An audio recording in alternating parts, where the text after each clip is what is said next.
นี่แม่นแก้วกบเด้อพี่น้องคนลาวเฮาสิฮู้ผลไม้ส้มข่อยเฮ็ดเอาแล้วเขาก็มาต้มใส่เนาะต้มใส่กบ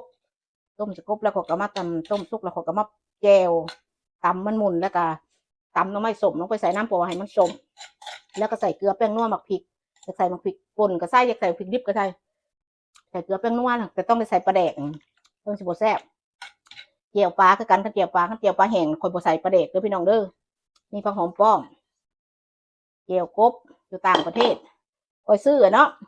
พี่นนท์ถามข่อยว่าเขาซื้อเจ้าซื้อลายปลาได้กบมาซื้อ11 ดอนปลายว่าบ้าเราว่าข่อยบ่ซื้อแล้วเราว่าข่อยเราเว้าแต่ข้าวกี้พี่น้องวันนี้ข่อยเราคิดว่าเราเว้าข่อยเราไปเบิ่งโอ้ย19 ดอน4 เซนพี่น้องเอ้ย2 โตกบกว่าฮอดซื้อค่ำกระสร้างมันเฮาอยากในชีวิตอยู่ต่างประเทศเนาะเฮาอยากของเอเชียนี่มันต้องแพงนี่แล้วเลยเด้พี่น้องมีแต่กินกับ1 พักโอ้ย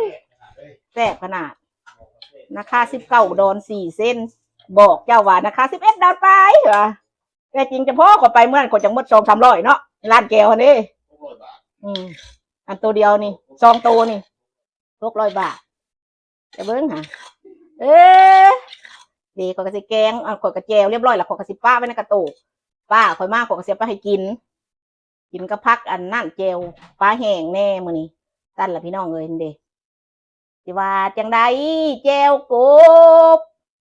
แซ่บของอาหารเมืองลาวเฮาเด้อพี่น้อง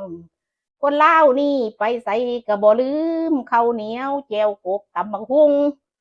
เสียงแค้นไปจนสุดแสงตาได้ยินเสียงแค้นเต้นใส่ดองๆนะพี่น้องบอกคอยเด้อเอ้ยกะเสียกูลืมห้องกันมึงแจวกบเว้ยกินก็พักบีปลากั้งโอ้ยปลาเถียงน้ำลายย่อยปลาเถียงโอ้เอ้ยสิรับให้ฟังก็เด้อพี่น้องเอ้ยสิเปิดพมันกั้งกันเด้อพอแต่เปิดประมาณกั้งแจ้งสว่างสิงามโอ้ยสาวตะคำมาอย่าทาทางไหลเด้อโอ้ยนอซ้ายพ่อก็แล้วสิลำไปดงไปสิเมื่อสองน้องพ่อมุมประดงมุมตรงนั้นใส่พี่ก็ขึ้น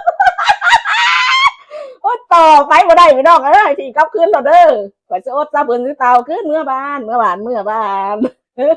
บ้าน